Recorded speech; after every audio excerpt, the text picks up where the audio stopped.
dove il legno ancora vive. In tutte le attività a supporto del settore, vediamo come nelle piccole Dolomiti.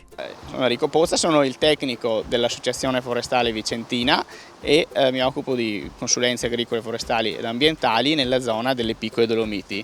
Come Associazione Forestale Vicentina ci siamo occupati di un progetto di valorizzazione del castagno delle piccole Dolomiti, non solo del castagno ma anche di altri latifogli, tramite la certificazione forestale PFC di piccole superfici. È stata anche la più piccola superficie certificata al mondo e adesso la stiamo allargando, siamo arrivati a circa 70 ettari, 70 ettari di latifoglie come si diceva prima, frassino, acero, ciliegio, noce e castagno soprattutto, un legno pregiato, sono tutti legni pregiati diciamo che possono essere utilizzati per le lavorazioni in segheria o in falegnameria. Tutte le essenze, dalla legna da ardere alle lavorazioni di pregio. Sì, esattamente, infatti come si vuole diciamo dare un certo valore al bosco, esistono sì gli assortimenti di pregio come dicevo prima, ma esistono anche tutta un'altra serie di assortimenti come la legna da ardere, come il cipato con gli scarti, quindi al bosco si vuole dare diciamo un valore completo con tutte le varie qualità del legname estraibile. Si parla molto di filiera del legno, è possibile che venga ripristinata?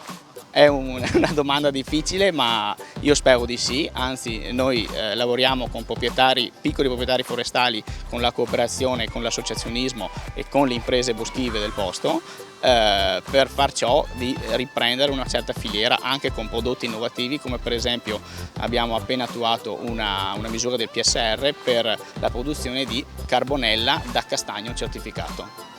L'importanza dell'associazionismo. L'associazionismo è molto importante nell'ambito forestale italiano, infatti come ben sappiamo nel settore le superfici sono lottizzate in piccolissime, minutissime superfici catastali, a volte di proprietari che non si possono difficilmente recuperare e l'associazionismo vuole diciamo, riunire tutti questi proprietari e dare un senso alla pianificazione forestale e quindi agli interventi stessi che si possono svolgere all'interno del bosco.